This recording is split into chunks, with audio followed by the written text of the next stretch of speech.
जो फ़लस्तीनी थे वो क्या करते थे, वो कहते थे कि उनका एक अकीदा था, उनके मौलवियों ने बहुत गंदी ब्रेन वॉश की थी, उसमें से ये था कि आप ज़मीनें बेचो, ठीक है, और ज़मीनें बेच के आपका इमाम मेहदी आएगा, वो आपकी ज़मीनें वापस छुड़वाएगा। मेरी बात सुने, आप ठीक है, इंडिया मतलब हमें इस काबिल भी नहीं समझेगा कि वो हमें एड दे, लेकिन आपके पास क्या गारंटी है कि इसराइल हमें एड देगा? पाकिस्तान डिफ़ॉल्ट तो हो चुका है, ये तो सबको नज़र आ रहा है। तो अभी खैर अगर हमें अब भी ये नज़र नहीं आ रहा तो हमने आंखें बंद की हुई हैं। कैसे मजीद तबाह करेंगे। उसके लिए उनको बेसिक जो पैसे नजर आएंगे जहां से मिलते हुए, या नजर आ रहा होगा कि शायद यहाँ से होप है, वो ट्राई करेंगे। नहीं पता होगा। यहाँ पे पाकिस्तान में बलोचों के साथ कितना मसला होता है, आपने कभी उस पर बात सुनी? नहीं सुनी मेन स्ट्रीम मीडिया। कभी पठानों के बारे में बात सुनी? कश्मीरियों की बात में, जो इधर की कश्मीरी है उनकी बात सुनी? नहीं सुनी। हजारा की बात सुनी?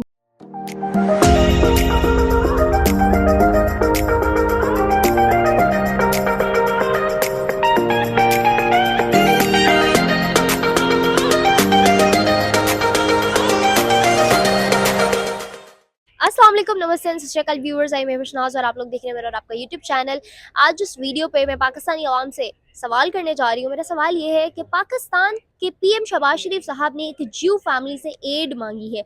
जी हाँ, एक रिचेस्ट ज्यू फैमिली से, इसराइल से बिलोंग करती है और यूएसए में करंटली रहती है। रॉथशाइल्ड के नाम से वो फैमिली है, उनसे एड मांगी है पाकिस्तान के पीएम ने। हमेशा से फ़लस्तीनियों पे जुल्म कर रहे हैं यहूदी, इस नाम पे पाकिस्तानी अवाम को ये कहा जाता रहा कि you have to hate them, क्योंकि वो लोग पाकिस्तान मुसलमानों के साथ अच्छा सलूक नहीं करते। और आज वही पीएम शहबाज शरीफ साहब उठ के उनसे एड लेने पहुंच गए। और दूसरी जानिब अगर बात करूं हिंदुस्तान की, तो हिंदुस्तान से तिजारत इसलिए नहीं की जाती क्योंकि वहां मुसलमानों पर जुल्म होता है। ये कॉन्सेप्ट हमारे दिमागों में, दिलों में डाला गया है। तो क्या पाकिस्तानी अवाम भी इस चीज़ का सपोर्ट करती है? क्या वो इस चीज़ में पाकिस्तानी हुक्मरानों का साथ देती है कि यहूदियों से एड मांगना सही है या नहीं? और अगर उनसे एड मांगना सही है तो फिर हिंदुस्तान से तिजारत सही क्यों नहीं? और अगर उनसे एड मांगना गलत है तो पीएम शहबाज शरीफ ने ये स्टेप लिया है, इसकी क्या सजा होनी चाहिए? खैर, इन तमाम सवालों के जवाब लेंगे पाकिस्तानी अवाम से। हमारे साथ रहिएगा, इस बारे में मेरी क्या राय है ये मैं आपको बताऊंगी वीडियो के एंड में। तब तक के लिए कीप वॉचिंग। अस्सलाम वालेकुम। वालेकुम क्या अस्सलाम। नाम है आपका? अनीस। अतीक राना। अनीस और अतीक राना। सर, आप दोनों से मेरा सवाल ये है कि पाकिस्तान एड के नाम पे बदनाम तो हमेशा से है, मशहूर ज़माना, लेकिन अब पीएम शहबाज शरीफ साहब ने ऐसा कारनामा सर अंजाम दे दिया जिसपे पूरी दुनिया बोल रही है। इसराइलियों से वैसे तो हमारी नहीं बनती और हम लोग हमेशा से उनको बुरा भला भी कहते आए हैं, लेकिन उसी एक यहूदी फैमिली से, जू फैमिली से, पाकिस्तान के पीएम शहबाज शरीफ साहब ने, जो यूएसए में रहते हैं, मतलब पीएम नहीं, वो फैमिली यूएसए में रहती है, उनसे एड मांगी है। मुझे बताएं किस नज़र से देख रहे हैं आप इस चीज़ को? मैं तो इसको, मतलब अगर मैं अपने मुल्क के कॉन्टेक्स्ट में बात करूँ तो हमारा मुल्क एक बहुत सख्त वक्त से गुजर रहा है, ऐसे ही है। तो बात इस तरह है कि मेरे मेरे नज़दीक तो ये कोई इतना बड़ा मसला नहीं है। लाइक हम हमेशा से बात करते रहे, हम अगर आईआर थ्योरी की बात करें या फिर पॉलिटिकल साइंस की बात करें, तो नेशंस जो होती है वो इंटरेस्ट पे चलती है कि मतलब मेरा इंटरेस्ट किस नेशन में ज़्यादा है, ठीक है। अब कोई इसराइल है या यूएसए, हमारा सबसे ज़्यादा एक्सपोर्ट किधर होता है? यूएसए में होता है।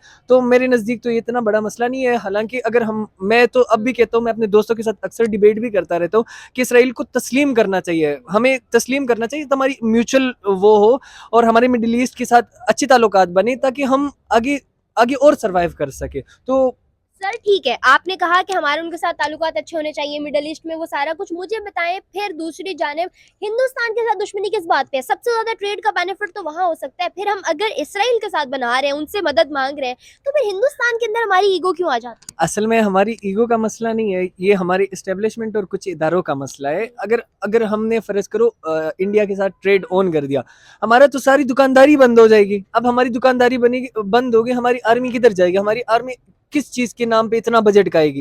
ये तो अनीस, आपने बात की इसराइल की, मुझे बताओ फलस्तीन पे होने वाला जुल्म, वो सारी चीजें क्या अब भूल गया पाकिस्तान? हमेशा से जिसकी चीज के बैनर पकड़ता था, नारे लगाता था, अवाम इतनी पुरजोश होती थी, एड मांगते हुए पीएम शहबाज शरीफ साहब को एक भी दफा ख्याल नहीं आया? अब मैं आपको सिर्फ एक छोटी सी बात इस पे बात करूंगा।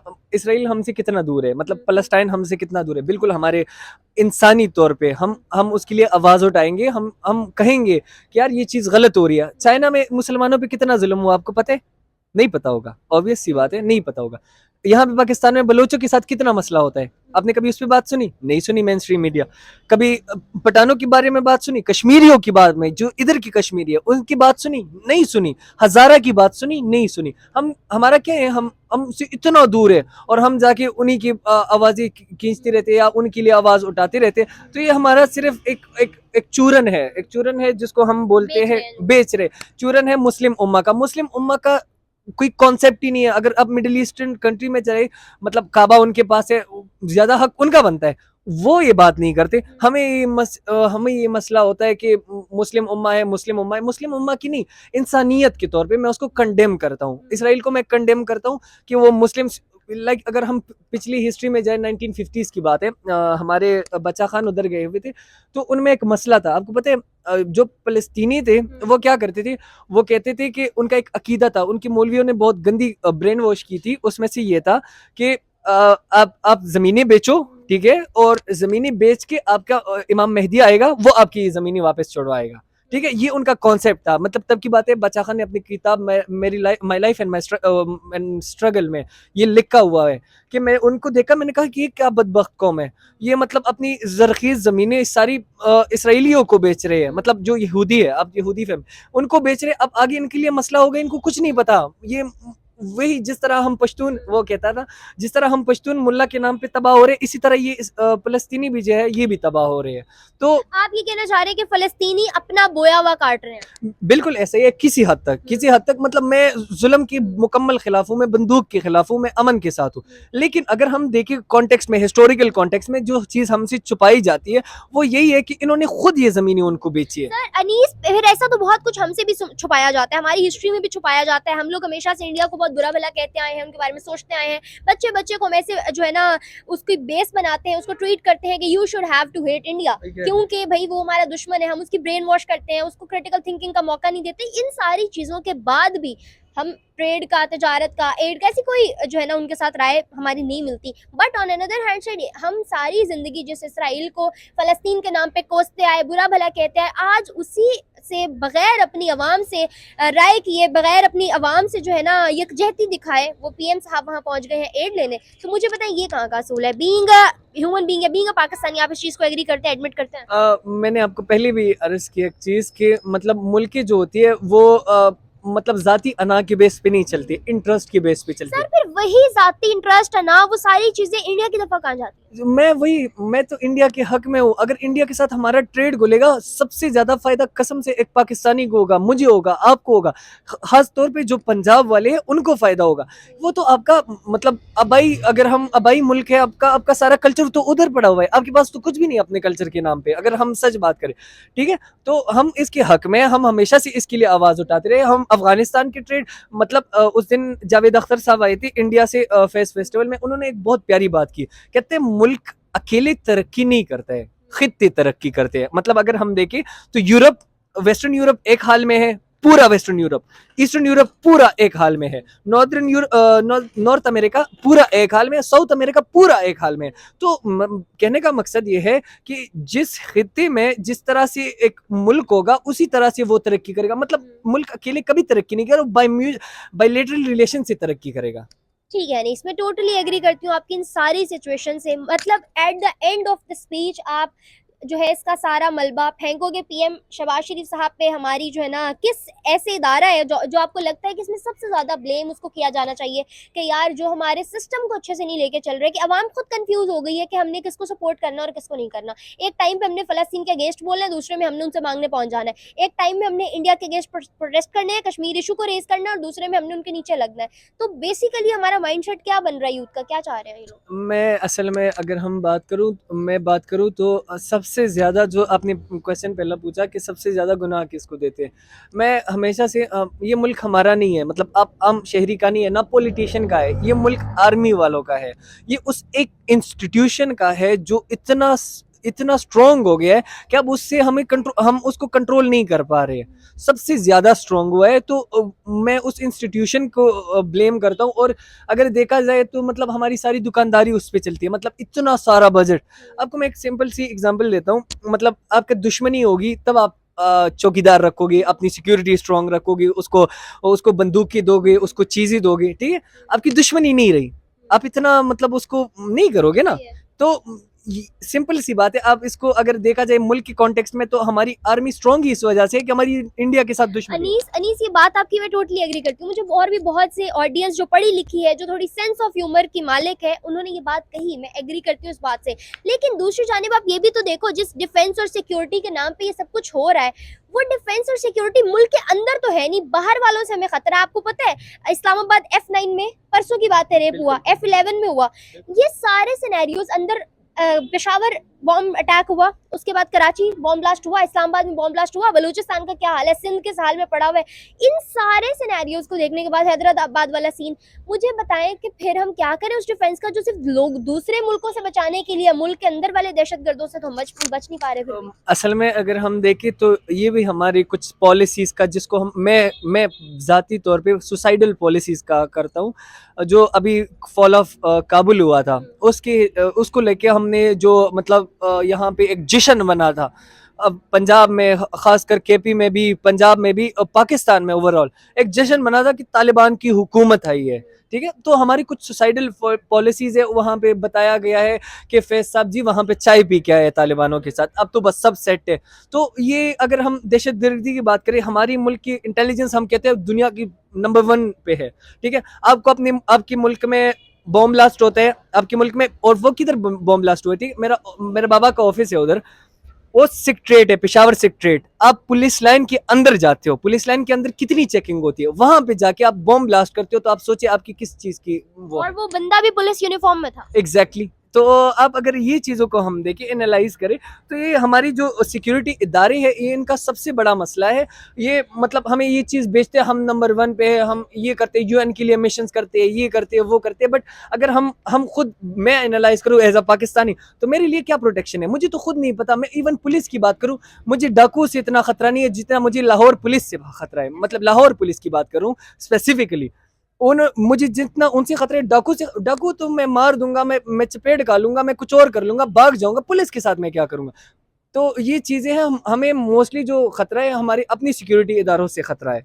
ऐसा ही अनीस, मैं आपकी किसी भी बात को डिनाई नहीं करती। आप मुझे बताएं कि फिलहाल जो करंटली सिनेरियोस चल रहे हैं, जो मैंने भी बताया कि पाकिस्तान से PM शहबाज शरीफ साहब एड लेने पहुंच गए इसराइलियों से, जू फैमिली से, क्या राय रखते हैं आप इस बारे में? क्या ये वक्त रह गए थे देखने, ये हालात आ गए हैं, पाकिस्तान इसका मतलब डिफॉल्ट हो चुका? पाकिस्तान डिफ़ॉल्ट तो हो चुका है, ये तो सबको नज़र आ रहा है। तो अभी खैर अगर हमें अब भी ये नज़र नहीं आ रहा तो हमने आंखें बंद की हुई हैं। कैसे बेटरमेंट की तरफ जा सकते हैं? बेटरमेंट की तरफ ऐसे जा सकते हैं कि हमें एड्स लेनी चाहिए बिल्कुल, क्योंकि अभी हमें ज़रूरत है उनकी। आपने कहा एड्स लेनी चाहिए, मुझे बताएं क्या आप एक्सपेक्ट कर रहे हैं कि हमने तो मांग ली, लेकिन क्या इसराइली फैमिली हमें बदले में एड देगी, जिनसे नफरत करते आ रहे हैं हम इतने बरसों से, जिनके साथ नफरत के बैनर छापते आ रहे हैं हम, लोगों के दिलों में, दिमागों में एक फितूर भरते आ रहे हैं कि you have to hate Israel क्योंकि वो फलस्तीन के साथ बुरा कर रहा है, फलस्तीनी मजलूम है। मतलब वो हम जो बच्चों की हमेशा से ब्रेन डेवलपमेंट कर रहे हैं, उस सब के बाद एड मांगना, क्या इसराइल आगे से रिस्पॉन्ड करेगा? ये तो अपनी मुंह बिस्ती करवाने वाली बात हुई ना। अब ये तो डिपेंड करता है इसराइल पर कि वो देते हैं या नहीं। सर सिनेरियोज को देखते हुए तो बिल्कुल, अगर उसकी जगह हम होते तो हम क्या करते? अगर हम होते तो मुझे तो जहाँ तक लगता है कि हम कभी भी ना देते, क्योंकि जैसे अब मैं ये मानता हूँ कि मतलब इसराइल ने हमेशा से कहा है, मतलब अपनी तस्लीम के लिए, खुद को तस्लीम करवाने के लिए, वो हमारी हेल्प करने के लिए काफ़ी हद तक है। लाइक वो इंटरेस्टेड है कि हमें तस्लीम भी करें और हम इनके साथ ट्रेड भी रखें।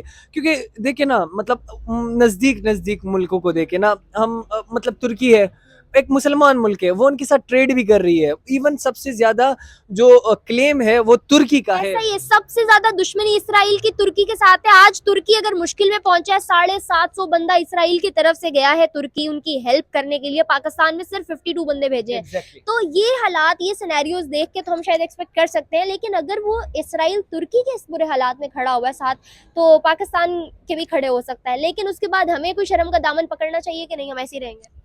हमें करना चाहिए, बिल्कुल करना चाहिए, क्योंकि हमारा फ़र्ज़ बनता है बी ह्यूमन, हमें उनकी हेल्प भी करनी चाहिए और ख़ुद लेनी भी चाहिए। तो इसराइलियों के बारे में पर्सनली क्या राय रखता है? इसराइलियों से मेरी तो कोई दुश्मनी नहीं है, खैर उनसे मैंने क्या करना है, क्या लेना है। बाकी ठीक है, इंसानियत के नाते सब ठीक है। सब ठीक है। और इसके बाद अगर इसराइल हमें एड दे देता है, हमारे उनके साथ ताल्लुकात बहाल होते हैं, तो क्या हमें इंडियन ट्रेड के बारे में भी सोचना चाहिए कि नहीं? बेशक मैं सबसे पहले इवन इसराइल से पहले भी मैं इंडियन ट्रेड के हक में हूँ, अफगानिस्तान के साथ ट्रेड के हक में हूँ, ईरान के साथ ट्रेड के हक में हूँ। क्योंकि मैंने आपको पहले एक चीज़ क्लेरिफाई कर ली है कि मुल्क कभी भी अकेले तरक्की नहीं करेगा, खित्ता तरक्की करेगा। तो अगर खित्ते को आगे बढ़ना है तो उनका आपस में बायलैटरल रिलेशनशिप रखना बहुत ज़रूरी है। सही, आप क्या कहेंगे?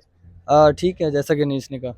चले, सही है। Thank you so much guys, बहुत बहुत बहुत अच्छा लगा आप लोगों से बात करके। आपकी राय जान के चलते हैं बाकी लोग जानवर, देखते हैं कि इस बारे में क्या राय है। अस्सलाम वालेकुम, अस्सलाम। क्या नाम है आपका? मोहम्मद शफीक। मोहम्मद शफीक। सर मेरा सवाल आपसे ये है कि रॉथस्चाइल्ड एक ज्यू फैमिली है, इसराइल से है लेकिन यूएस से करंटली रहती है। पीएम शहबाज शरीफ साहब ने उनको अप्रोच किया है एड के लिए। किस नज़र से देखते हैं आप इस चीज़ को? हमेशा से हम यहूदियों को अपना दुश्मन समझते आए हैं, फ़लस्तीन के नाम से उनसे नफरत करते आए हैं, मगर अब हम उन्हीं यहूदियों से एड लेने पहुंच गए। देखिए, पहली तो बात यह है कि हर चीज़ के दो पॉइंट्स होते हैं, नेगेटिव और पॉजिटिव। ठीक है, अब वो उनसे एड ले रहे हैं, they are not currently living in Israel, US में रह रहे हैं। लेकिन इसराइली तो है ना। अब इसराइली आज तो आप है, पाकिस्तानी कहीं कल को इंडिया या किसी और मुल्क में, फॉर एग्जांपल किसी यूके फॉरेन कंट्री में चले जाए, तो क्या आपकी नेशनैलिटी बदल जाएगी? नहीं, देखे ना, अब वो पूरा इसराइल में तो नहीं ना आ रहे, वो पूरा इसराइल वही है, एक फैमिली बस इसराइली कह रहे हैं अब उनको, जब वो वहां से माइग्रेट कर गए हुए हैं। चले सर, वो इसराइली इतने नहीं है, इसराइल- यहूदी तो है ना। यहूदी तो हैं, लेकिन हमारी तहरीके लब्बैक हो गई या और भी बहुत से ऐसे नाम हैं। आईएमएफ कौन है? पाकिस्तानी है वो भी यहूदी सर है। मेरी बात सुने, ठीक है, हम उनको भी काफिर कहते आए हैं हमेशा से। उनको तो खैर हम कुछ नहीं कहते क्योंकि हम उनसे कर्जा लेते हैं, लेकिन हम हर नॉन मुस्लिम की डेफिनेशन जो हमारे अकॉर्डिंग है, हर नॉन मुस्लिम जो है वो काफिर है। यहाँ पाकिस्तानियों ने बड़ी डिप्लोमेसी रखी हुई अपने दिमागों में कि चाइना वाले काफिर नहीं है, यूएसए वाले काफिर नहीं है क्योंकि वो दोनों पार्टीज हमें फायदा दे रही है, इंडिया वाले काफिर हो गए। ठीक है। इंडिया वाले काफिर नहीं हो गए। बेसिकली बात पता है क्या है, जो उनके साथ इशू जा रहा है ना, मसला कश्मीर, वो बहुत बड़ा मसला है। जब तक वो रिजॉल्व नहीं सर होगा, इस पे भी हम बात करते हैं। पहले मुझे वो यहूदियों वाली फैमिली का जवाब दें। मुझे बताएं कि वो यहूदी फैमिली है जिनसे पाकिस्तान के पीएम एड लेने पहुंचे, तो इतने टाइम से फलस्तीन का मसला भी, कुछ टाइम पहले तुर्की के लिए एक बंदा बिलियंस ऑफ एड यूएसए में दे के गया, तो पाकिस्तान के पीएम फौरन उठ के बोले कि ये बंदा पाकिस्तानी था। वहां तो नेशनैलिटी याद रह गई। मुझे बताएं, अब यूएसए में इंडियन फैमिली रह रही है, तो सॉरी इसराइली फैमिली रह रही है, तब उनकी नेशनैलिटी याद ना, अब हमारे हुक्मरानों में भी तो फर्क है ना। अब वो शहबाज शरीफ साहब तो यही करेंगे ना, जितना को तबाह कर सकते हैं मजीद तबाह करेंगे। उसके लिए उनको बेसिक जो पैसे नजर आएंगे जहां से मिलते हुए, या नजर आ रहा होगा कि शायद यहाँ से होप है, वो ट्राई करेंगे। तो क्या सर फलस्तीन पे होता हुआ जुल्म भूल गए वो तो भूल ही जाएंगे ना। वो पाकिस्तानी पे जो जुल्म कर रहे हैं वो भूल गए हैं। सर अगर वो वहां से वो भूल गए, तो मुझे बताएं, जहां हम मेहनत करके कमा सकते हैं हिंदुस्तान से तिजारत, वो क्यों नहीं दिखाई देती उनको? वहां भी अना क्यों आ वजह जाती? ही मसले कश्मीर है ना, वो कभी भी नहीं कर सकते। अगर वो उनसे ट्रेडिंग करेंगे तो सारी आवाम रोड पे आ जाएगी कि आप उनके साथ ट्रेडिंग क्यों कर रहे हैं। सर अगर मेरी बात सुने, मसला है कश्मीर तो कोई इतना मसला नहीं है लोगों का, सिर्फ और हमारी पॉलिटिशियंस का बनाया हुआ है। दूसरी जानिब फलस्तीन पर जुल्म हो रहा है। अगर कश्मीरियों पे जुल्म हो रहा है तो फलस्तीन भी तो मुसलमानों पे जुल्म हो रहा था ना। उनका क्यों नहीं सोचा हमने इसराइल से एड लेते हुए? हमने सिर्फ हिंदुस्तान से तिजारत करते हुए क्यों सोचा? तो उनसे हमने एड भी तो नहीं ना मांगी, नहीं सर- मांगी ना। क्यों क्यों उनसे मांग ली, वहां से उनको मिलती भी नजर आ रही है। यहाँ सर से मेरी बात सुने, आप ठीक है, इंडिया मतलब हमें इस काबिल भी नहीं समझेगा कि वो हमें एड दे, लेकिन आपके पास क्या गारंटी है कि इसराइल हमें एड देगा? अब देखे ना, उनको कुछ तो नजर आया होगा, किसी और से क्यों नहीं आपको मांगी? लगता है कि वो देख के सोच के मांगते हैं?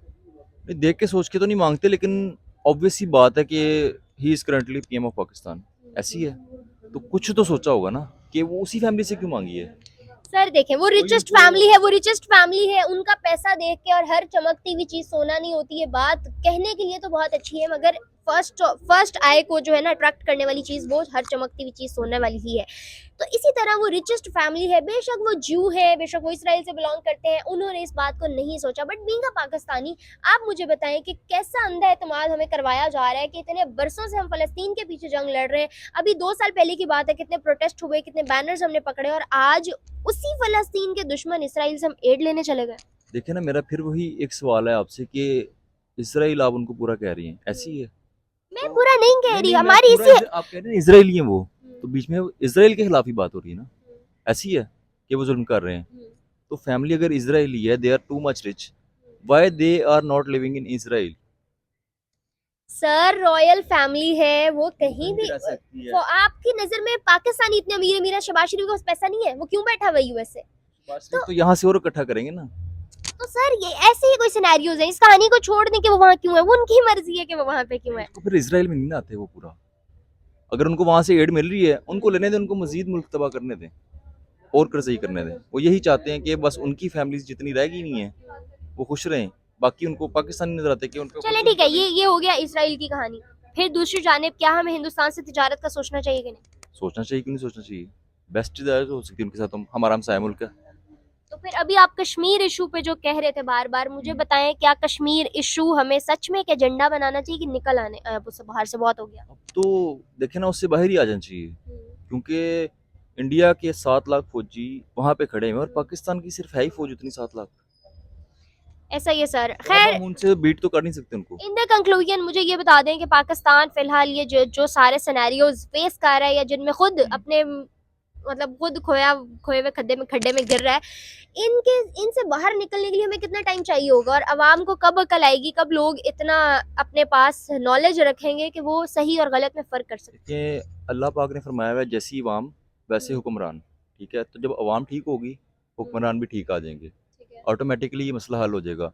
और शहबाज शरीफ ने तो यही करना है अपनी हुकूमत बचाने के लिए, जिससे मांग सकते हैं कि वो अवाम को यही शो करवाना है कि जी हम कुछ कर रहे हैं, हम हिंदुओं से भी मांग रहे हैं, हम यहूदियों से भी मांग रहे हैं, बेशक वो हमारे पे जुल्म करते हैं, हम उनसे मांगेंगे क्यों? क्योंकि जी मुल्क तबाह हो रहा है।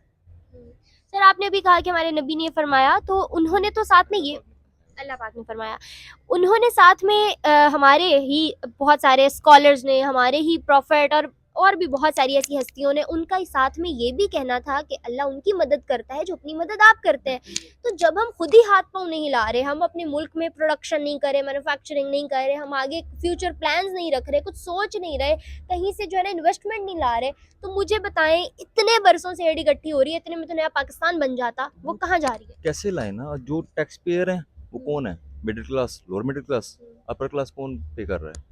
जिनका बेसिक मेन टैक्स बनता है, जो फैक्ट्रीज चला रहे हैं, इंडस्ट्रीज चला रहे हैं, उनका बनता है, उनसे लेते ही नहीं वो।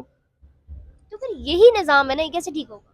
ये निज़ाम बस अल्लाह पाक ही ठीक कर सकते हैं। ये निज़ाम नहीं ठीक हो सकता जब तक आवाम नहीं उठेगी, आवाज़ नहीं उठाएगी।